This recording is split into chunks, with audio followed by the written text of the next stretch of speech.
மாணவர் அமுதன் விஷயத்துல பள்ளிக்கல்வித்துறை அமைச்சர் இது ஒரு கோஷ்டி பூசலால நடந்த தகராறு, நடந்த கொலை என்று இங்கே பதிய வைத்திருக்கிறார். 10 பேர் மோதிக்கொண்டு 10 பேருக்கும் சண்டை நடந்து கொலை நடந்திருந்தா அது கோஷ்டி பூசல். ஒரு மாணவனை கிட்டத்தட்ட 20 பேர் சேர்ந்து அடிச்சிருக்கிறாங்க. எனவே இது ஒரு படுகொலை. போதைப் பொருள் கடத்தல் மன்னன் ஜாஃபர் சாதிக் என்ற நபர் டெல்லியில் கைது செய்யப்பட்டார். அவருடனும் அப்போது இருந்த முதல்வர் குடும்பம் முதல் அமைச்சர்கள் வரை அதிகாரிகள் வரை அனைவரும் எவ்வளவு தூரம் தொடர்பில் இருந்தாலும் எல்லாருக்கும் தெரியும். இதுவரை அந்த நபர் சம்பந்தப்பட்ட எந்த வழக்கும் தமிழ்நாட்டில் பதிவு செய்யவில்லை. நம்முடைய அமைச்சர் அவர்கள் சம்பந்தப்பட்ட ஒரு நபரின் பெயரை சொல்லி குறிப்பிட்டு பேசியிருக்கிறார். அந்த சம்பந்தப்பட்ட நபர் மீது அப்படி ஒரு குற்றச்சாட்டை எழுந்ததுமே எங்களுடைய தலைவர் அவர்கள் உடனடியாக அவரை கைது செய்து அவருடைய கட்சியிலிருந்தே உடனடியாக நீக்கிவிட்டோம். ஆனா இவங்களுடைய ஆட்சியில என்ன லட்சணத்தில் நடந்துகிட்டு இருக்கு என்பதை இன்னைக்கு மக்கள் பார்த்துக்கிட்டு இருக்கிறாங்க. இன்றைக்கு ஒரு அமைச்சரே IPL மேட்ச்ல பவுடர், இன்னைக்கு அமைச்சரே IPL உட்காருங்க முடிக்கட்டும். அவங்க குற்றச்சாட்டு வச்சா நானும் குற்றச்சாட்டு. ஒரு அமைச்சரே IPL மேட்ச்ல பவுடர் நுணுக்கிட்டு மாத்திரை நுணுக்குன்னு கதை விட்டாரு. அவர்கிட்ட உங்களுடைய காவல்துறை ஏதாவது விசாரணை நடத்துச்சா? அவர் மேல ஏதாவது நடவடிக்கை எடுத்திருக்கீங்களா? ஆதாரங்கள்லாம் நீங்க இல்லாம நீங்க பேசக்கூடாது. அமைச்சர் அவர்கள் பேசுறதுக்கு ஏதாவது ஆதாரம் கேட்டிருக்கீங்களா? அமைச்சர் அவர்கள் பேசுறதுக்கு ஏதாவது ஆதாரம் இருக்கா? நாங்க உடனடியாக கைது செய்யப்பட்டிருக்கோம். அவர் கட்சியிலிருந்து நீக்கி இருக்கிறோம். உங்களுடைய அமைச்சர் IPL மேட்ச்ல பவுடர் நுணுக்கிட்டு இருந்ததை இன்றைக்கு உலகமே பார்த்துச்சு. பல்வேறு விமர்சனங்கள் வந்துச்சு. குழந்தைக்கு மாத்திரை கொடுத்தேன்னு கதை விட்டாரு. அதுக்காக ஏதாவது விசாரணை நடத்தி இருக்கிறீங்களா? அதாவது ஸ்டேடியம்ல இருந்து இந்த மாதிரி நடந்ததுக்கான விளக்கத்தை ஆல்ரெடி அளித்தாச்சு. அதுல அவங்களுக்கு பல்வேறு முரண்பாடுகள் இருக்கலாம், பல்வேறு கருத்துக்கள் இருக்கலாம். அப்படி இவங்க சொல்றாங்கன்னா அந்த சமயத்துல திராவிட முன்னேற்ற கழகத்தின் ஆட்சி தான் நடந்தது. அப்போ ஸ்டேடியம் வாசல்ல இருந்து இவங்க எல்லாம் வந்து அந்த மாதிரியான போதைப் பொருள் வித்தாங்கன்னு சொல்லி ஒத்துக்கிறாங்களா? அப்போ எனக்கு கூட தான் வந்து இப்ப செய்திகள்ல நீங்க சொல்லக்கூடாதுன்னு சொல்றீங்க. என்னோட அதாவது என் துறையை சார்ந்த கிட்டத்தட்ட அரசு வேலை கொடுக்கறதா சொல்லி 888 கோடி ஊழல் பண்ணிருக்காங்க. எனக்கு பல்வேறு முரண்பாடுகள் இருக்கு. அவரை பற்றி குற்றச்சாட்டு சொன்னால் அதற்கு பதில் சொல்லிட்டாரு. அதை விடுத்து விட்டு ஒரு ரெய்டுல எங்கேயாவது செக்குது 888 கோடின்னு ஒரு கேஸ் பதிவு பண்ண சொல்லி ED சொன்னாங்கன்னு சொல்லி பெர்சீவ் பண்ணி அது வேலை கோர்ட்ல இருக்கு சப்ஜெக்ட். ரெண்டு அவரை பத்தி சொன்னதுக்கு நீங்க பதில் சொல்லுங்க. அதை விட்டுட்டு ஏன்டானா நீங்க மத்தவனை பத்தி பேசிட்டீங்க. உன்ன நீங்க எடுத்தீங்களே அந்த கார்டுல தண்ணீங்களே அது என்னன்னு சொல்லுங்க. பேரவைத் தலைவர் அவர்களே, கடந்த ஒரு வாரத்தில் மட்டும் தமிழ்நாடு முழுக்க ஏராளமான கொலைகள் நடந்திருக்கு. முக்கியமா கோவையில் கள்ளக்குறிச்சியை சேர்ந்த ஒடுக்கப்பட்ட பிரிவை சேர்ந்த 19 வயது பொறியியல் மாணவர் அமுதனை 20 பேர் கொண்ட ஒரு கும்பல் சென்ற திங்கட்கிழமை அடிச்சு கொலை செஞ்சிருக்கிறாங்க. இந்த பிரச்சனையை நான் ஏற்கனவே இந்த அவையில் எழுப்பும்பொழுது பள்ளிக்கல்வித்துறை அமைச்சர் இது ஒரு கோஷ்டி பூசலால நடந்த தகராறு, நடந்த கொலை என்று இங்கே பதிய வைத்திருக்கிறார். 10 பேர் மோதிக்கொண்டு 10 பேருக்கும் சண்டை நடந்து கொலை நடந்திருந்தா அது கோஷ்டி பூசல். ஆனா ஒரு மாணவனை கிட்டத்தட்ட 20 பேர் சேர்ந்து அடிச்சிருக்கிறாங்க. எனவே இது ஒரு படுகொலை. மாணவர் அமுதன் விஷயத்துல கோவை செட்டிப்பாளையம் போலீசார் அமுதனை வழக்கு ஒன்றின் விசாரணைக்காக காவல் நிலையத்திற்கு வர சொல்லியிருக்கிறாங்க. அப்பொழுது அந்த போதை கும்பல் பற்றி தகவல் கேட்டு அமுதனிடம் கேட்டு வாங்கியிருக்கிறாங்க. தகவல் வாங்கின காவல்துறை குற்றவாளிகளை கண்டுபிடிச்சு நியாயமா அந்த போதைப் பொருட்களை சீஸ் செய்திருக்க வேண்டும், பறிமுதல் பண்ணியிருக்க வேண்டும். ஆனால் போதைப் பொருள் பயன்பாடு பற்றி தகவல் தந்த அமுதனுடைய தகவல்களை குற்றவாளிகள் கிட்டேயே பகிர்ந்துட்டு இருக்கிறாங்க. அதுதான் அமுதனுடைய மரணத்திற்கு முக்கியமான காரணமாக அமைஞ்சிருக்கு. இதை நான் மட்டும் சொல்லவில்லை, அமுதனுடைய பெற்றோர்கள் இருவரும் சொல்லியிருக்கிறாங்க. அவங்க இருவருமே, அவங்களுடைய தாய் தந்தை இருவருமே என்னிடத்துல தொலைபேசியில் அழைச்சி பேசியிருக்கிறாங்க. நான் அவங்களுக்கு ஆறுதல் சொல்லியிருக்கிறேன். அப்படி அவங்க பேசுகிறப்போ போதைப் பொருள் கும்பல் பற்றி காவல்துறையிடம் தகவல் கொடுத்ததால் தான் அமுதன் கொலை செய்யப்பட்டதாக அவங்க உறுதியாக நம்புகிறாங்க. அதைத்தான் என்னிடம் சொல்லியிருக்கிறாங்க. இந்த வழக்கு தொடர்பாக கள ஆய்வு செஞ்ச பல்வேறு சமூக ஆர்வலர்களும் இதே குற்றச்சாட்டை முன்வைக்கிறாங்க. இந்த சம்பவத்திற்கு நீதி கிடைக்கணும்னு நேற்றைய தினம் எங்களுடைய கழக தலைவருடைய உத்தரவின்படி ஒருங்கிணைந்த கள்ளக்குறிச்சி மாவட்ட கழகம் சார்பாக கிட்டத்தட்ட 10,000 பேர் பங்கு கொண்ட ஒரு மாபெரும் கண்டன ஆர்ப்பாட்டத்தை கள்ளக்குறிச்சி நகரத்தில் நடத்தியிருக்கின்றோம்.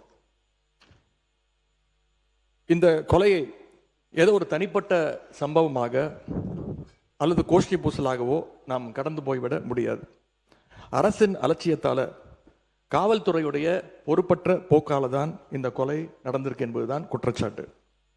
மாணவர் அமுதன் கொலையில சம்பந்தப்பட்டவங்களுக்கு கடுமையான தண்டனையை நாம் வாங்கி கொடுக்க வேண்டும். அதே மாதிரி குற்றவாளிகளுக்கு தகவல் கொடுத்ததா குற்றம் சாட்டப்படுகின்ற காவல்துறையினர் மேலே உடனடியாக கடும் நடவடிக்கை எடுக்க வேண்டும். போதை கலாச்சாரத்தை எதிர்த்து நிற்கின்ற ஒவ்வொருத்தருக்கும் விடப்படுகிற ஒரு எச்சரிக்கை தான் இந்த சம்பவம். கோவையில் மட்டுமல்ல, சென்னையிலும் இதே மாதிரி ஒரு சம்பவம் கடந்த 14ஆம் தேதி நடந்திருக்கு. சென்னை திருவொற்றியூரில் அரசு பள்ளியில் +2 படிச்சுட்டு இருந்த மாணவனோட பேர் தனுஷ். அவர் போதை கும்பலை தட்டி கேட்டிருக்காரு. அதற்காக பட்டப்பகல்ல சுமார் 30 பேர் கொண்ட ஒரு கும்பல் தனுஷ் அவர்களை அடிச்சே கொலை பண்ணியிருக்கிறாங்க. இந்த அரசு போதைப் பொருள் தடுப்பு படையை உருவாக்கி இருக்கோம்னு சொல்லிடுறீங்க. அதை சொல்லி பல கோடி ரூபாயில விளம்பரம்லாம் பண்ணியிருக்கிறீங்க. ஆனால் களத்தில் நடக்கிறதை பார்த்தா இன்னைக்கு வேற மாதிரி இருக்கு. உதாரணமாக சில நாட்களில் மட்டும் நடந்த குற்ற சம்பவங்களை இங்கே அவையில் பதிய வைக்க விரும்புகின்றேன். நேற்று இரவு காஞ்சிபுரம் அருகே படுநெல்லி கிராமத்தில் கோவில் திருவிழாவின் போது போதை கும்பலுடைய அட்டகாசத்தை கேள்வி கேட்ட சந்துரு, விக்கி அப்படிங்கிற 2 இளைஞர்களை அந்த கும்பல் வெட்டி கொலை பண்ணியிருக்கு. ஆகஸ்ட் 11ஆம் தேதி அன்னைக்கு திருப்பூர் மாவட்டம் பல்லடத்தில் தனலட்சுமி, பூவரசி அப்படிங்கிற தாய் மகளை இரட்டை கொலை பண்ணியிருக்கிறாங்க. ஆகஸ்ட் 12ஆம் தேதி சென்னை அம்பத்தூர்ல ஆட்டோவில் வச்சு வைதேகி அப்படிங்கிற ஒரு இளம்பெண்ணை கழுத்தறுத்து கொடூரமாக கொலை பண்ணியிருக்கிறாங்க. ஆகஸ்ட் 13ஆம் தேதி வேலூர் மாவட்டம் குடியாத்தத்தில் பெண் தலைமை காவலர் தாமரை செல்வி குத்தி கொலை செய்யப்பட்டிருக்கிறாங்க. ஆகஸ்ட் 14ஆம் தேதி கோவை மாவட்டம் பாப்பநாயகன் பாளையத்தில் ஒரு வயதான பெண்மணியும் உறுப்பினர், கவன ஈர்ப்பு தீர்மானத்தில் நீங்கள் கொடுத்திருக்கிற அந்த பொருள் பற்றி மட்டும் நீங்கள் விளக்குவதில் நியாயம் இருக்கிறது. நாடு முழுவதும் நடந்த மற்ற சம்பவங்களை பற்றி பேசுவதற்கான நேரம் இது அல்ல. சுருக்கமாக கவன ஈர்ப்பு தீர்மானத்தை ஒட்டிய பிரச்சனை மட்டும் நீங்கள் பேசலாம். அரசுடைய கவனத்துக்கு கொண்டு வர இதெல்லாம் ஒரு வாரத்தில் நடந்தது. நீங்க சென்ற வாரமே டைம் கொடுத்துருந்தீங்கன்னா இதெல்லாம் சொல்ல வேண்டிய அவசியம் ஏற்பட்டிருக்காது. இதே நாளில் திருவள்ளூர் மாவட்டம் கும்மிடிப்பூண்டி சானாபுத்தூர் கிராமத்தைச் சேர்ந்த ரஞ்சன் அப்படிங்கிற இளைஞரும் கொலை செய்யப்பட்டிருக்கிறார்.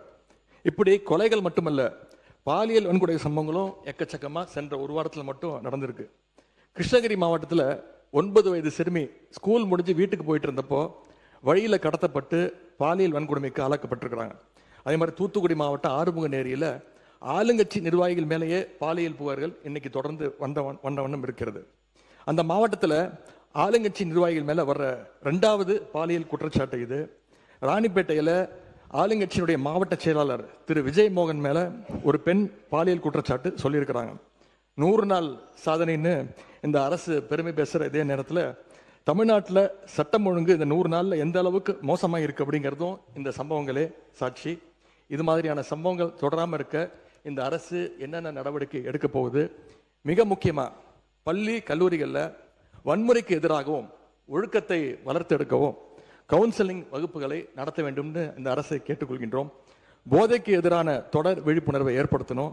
மிக முக்கியமாக சட்டம் ஒழுங்கு பிரச்சனையை கட்டுக்குள் கொண்டு வர இந்த அரசு உறுதியான நடவடிக்கை எடுக்க வேண்டும் என்று எங்களுடைய சார்பாக நான் கேட்டுக்கொள்கிறேன்.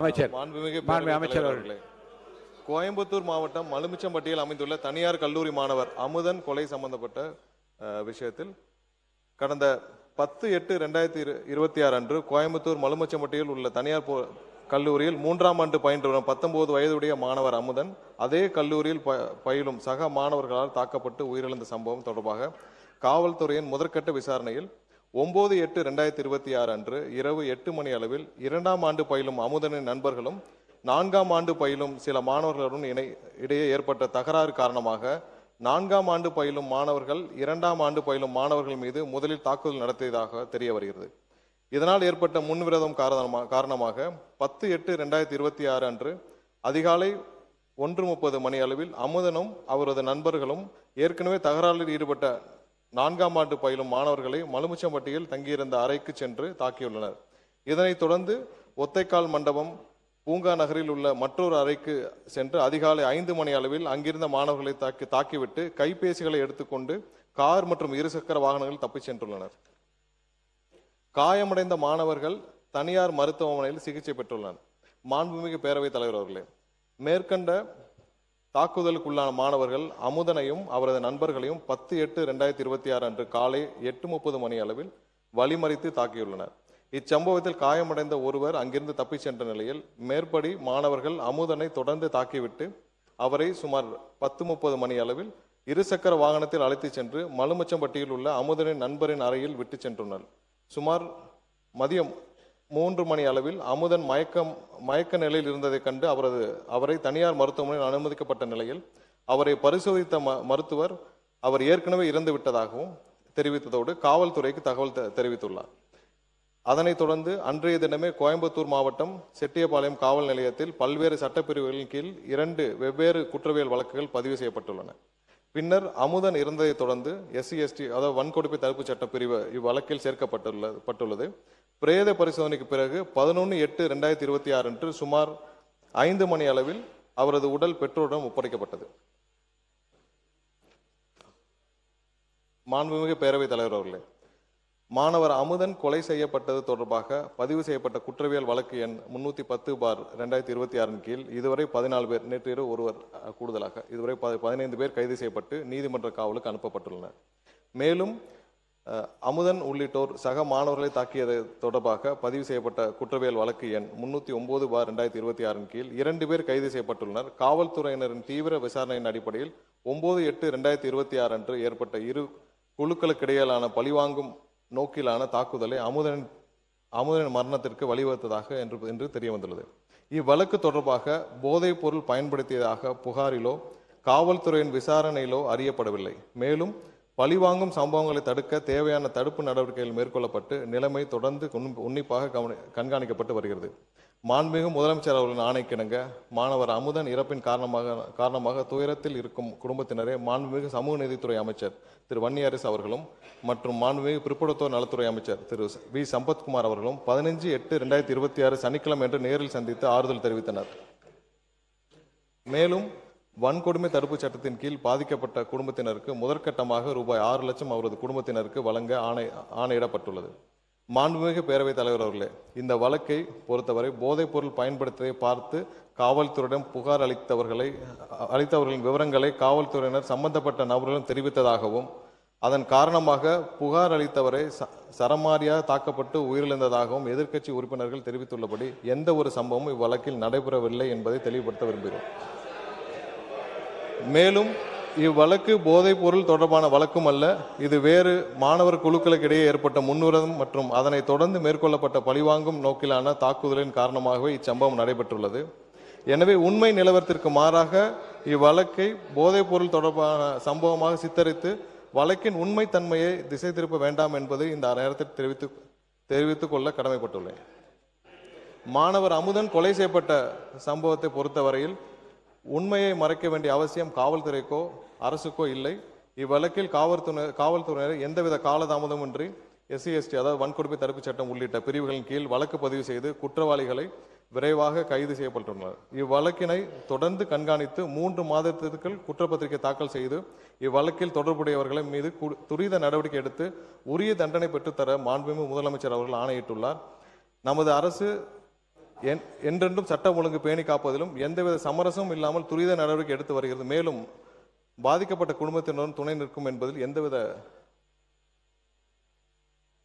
தெரிவித்துக் கொள்கிறோம். மாண்புமிகு பேரவைத் தலைவர் அவர்களே, பள்ளிகளிலும் கல்லூரிகளிலும் மாணவர்களுக்கிடையே குழுக்களாக நிலவும் கருத்து வேறுபாடு மற்றும் மன மாச்சரியங்களை கலைந்து ஒற்றுமை உருவாக்கிடும் வகையில் மாணவர்களை நல்வழிப்படுத்திடவும் ஒவ்வொரு பள்ளி மற்றும் கல்லூரிகளிலும் ஆசிரியர் ஒருவர் ஸ்டூடெண்ட் கவுன்சிலராக உள்ள முறையை மேம்படுத்தி வேற்றுமலை கலந்திட நிலையான வழிகாட்டு நடைமுறைகளை பள்ளி கல்வி மற்றும் உயர்கல்வி துறைகளுக்கு வெளியிட வேண்டும் என்று தெரிவித்துக் கொள்கிறோம். மாணவ செல்வங்கள் நம் நாட்டின் எதிர்கால நம்பிக்கை செல்வங்கள். அவர்களிடையே ஒற்றுமை உருவாக்கிட அரசு அனைத்து முயற்சிகளையும் மேற்கொண்டு நல்வழிப்படுத்தும் என்பதை மாண்புமிகு பேரவைத் தலைவர் வாயிலாக உறுப்பினர்களுக்கு தெரிவித்துக் கொள்கிறோம்.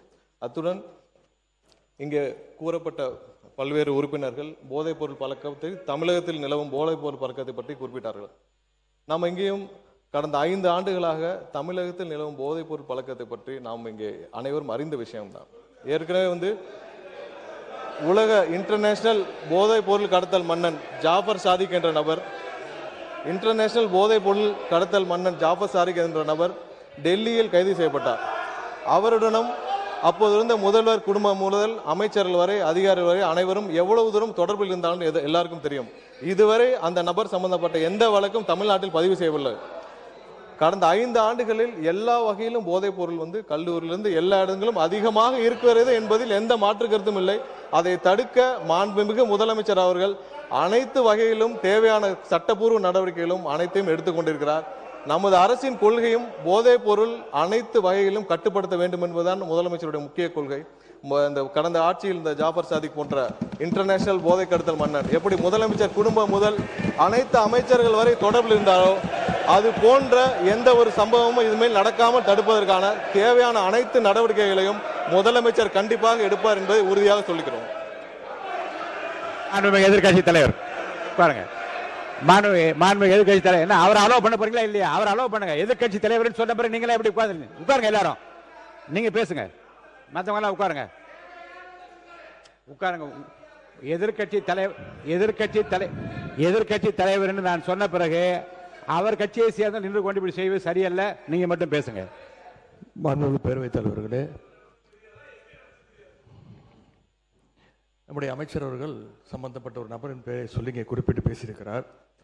அந்த சம்பந்தப்பட்ட நபர் மீது அப்படி ஒரு குற்றச்சாட்டை எழுந்ததுமே எங்களுடைய தலைவர் அவர்கள் உடனடியாக அவரை கைது செய்து அவரை என்னுடைய கட்சியிலிருந்தே உடனடியாக நீக்கிவிட்டோம். ஆனால் இவங்களுடைய ஆட்சியில் என்ன லட்சணத்தில் நடந்துகிட்டு இருக்கு என்பதை இன்னைக்கு மக்கள் பார்த்துக்கிட்டு இருக்கிறாங்க. இன்றைக்கு ஒரு அமைச்சரே ஐபிஎல் மேட்ச்ல பவுடர், இன்னைக்கு அமைச்சர் ஐபிஎல் உட்காருங்க முடிக்கட்டும்.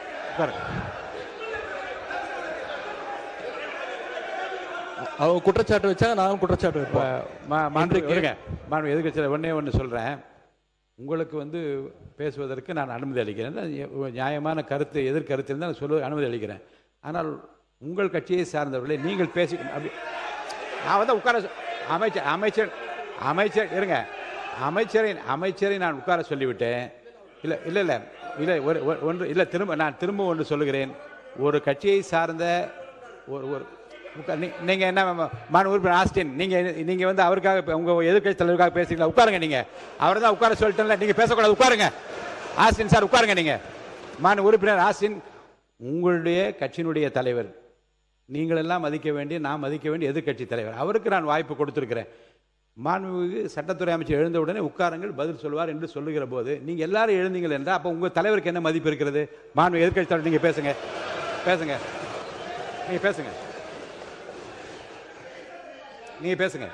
மாண்புமிகு பேரவைத் தலைவர்களே, ஒரு அமைச்சரே ஐபிஎல் மேட்ச்ல பவுடர் நுணுக்கிக்கிட்டு மாத்திரை நுணுக்குன்னு கதை விட்டாரு.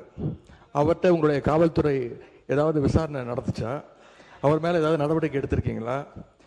அது மட்டும் இல்ல, சமீப காலமா ஆளுங்கட்சியை சேர்ந்த பலர் போதைப் பொருள் வழக்கில் தொடர்ந்து கைது செய்யப்பட்டு வருகிறார். நீங்க இதுக்குரிய ஆதாரங்கள்லாம் நீங்க இல்லாம நீங்க பேசக்கூடாது. அமைச்சர் அவர்கள் பேசுறதுக்கு ஏதாவது ஆதாரம் கேட்டிருக்கீங்களா? அமைச்சர் அவர்கள் பேசுறதுக்கு ஏதாவது ஆதாரம் இருக்கா? நாங்கள் உடனடியாக கைது செய்யப்பட்டிருக்கோம், அவர் கட்சியிலிருந்து நீக்கி இருக்கிறோம். உங்களுடைய அமைச்சர் ஐபிஎல் மேட்ச்ல பவுடர் நுணுக்கிட்டு இருந்ததை இன்றைக்கு உலகமே பார்த்துச்சு, பல்வேறு விமர்சனங்கள் வந்துச்சு. குழந்தைக்கு மாத்திரை கொடுத்தேன்னு கதை விட்டாரு. அதற்காக ஏதாவது விசாரணை நடத்திருக்கிறீங்களா? புகார் எடுத்திருக்கிறீங்களா? ஏதாவது நடவடிக்கை எடுத்திருக்கீங்களா? கேட்க விரும்புகிறேன்.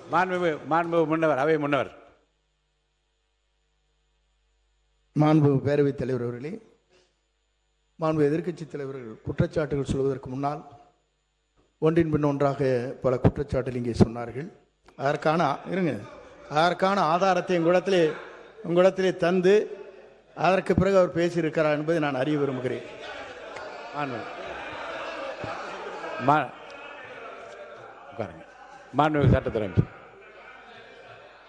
மாண்புமிகு பேரவைத் தலைவர்களே, நான் குறிப்பிட்ட அந்த போதை கடத்தல் மன்னன் ஜாஃபர் சாதிக் சம்பந்தப்பட்ட எந்த பெயரையும் நான் சபை நாகரிகம் கருதி சொல்லவில்லை. அதே நேரத்தில் அந்த வழக்கில் ஒன்றிய அரசு டெல்லியில் பதிவு செய்யப்பட்ட வழக்கு தான் தவிர்த்து இங்கே எந்த வழக்கும் பதிவு செய்யப்படவில்லை. அவரை காப்பாற்றும் முயற்சியாக நடந்தது. இவர்கள் தேவைப்பட்டால் யாருடன் எந்தெந்த வகையில் புகைப்படம் எல்லாம் அப்போது சமூக வலைதளத்தில் எல்லாத்திலும் வெளியானுச்சு. சபை நாகரிகம் கருதி நான் அதை வெளியிடவில்லை, யாருடைய பெயரையும் குறிப்பிடவில்லை. அதை அவர்கள் இத்தோடு நிறுத்திக் கொண்டால் நல்லது. கண்டிப்பாக நம்மளுடைய அரசு எந்த வகையிலும் போதைப் பொருள் கடத்தலை தடுக்கவும் போதைப் பொருட்களை தடுக்கவும் தான் முதலமைச்சர் உத்தரவிட்டுள்ளார். இல்ல இந்த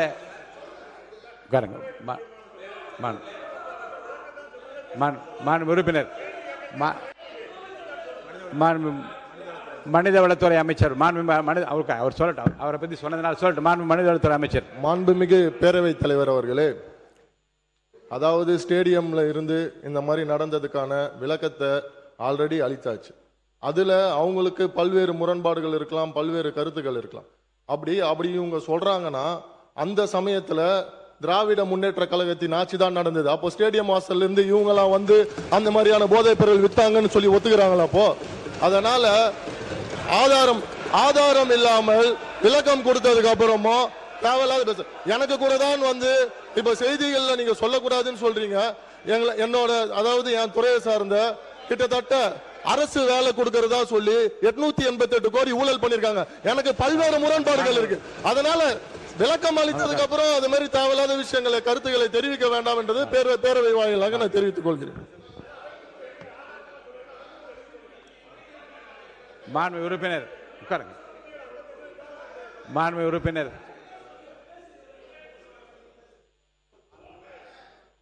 பேரவைத் தலைவர் அவர்களே, அவரை பற்றி குற்றச்சாட்டு சொன்னால் அதற்கு பதில் சொல்லிட்டாரு.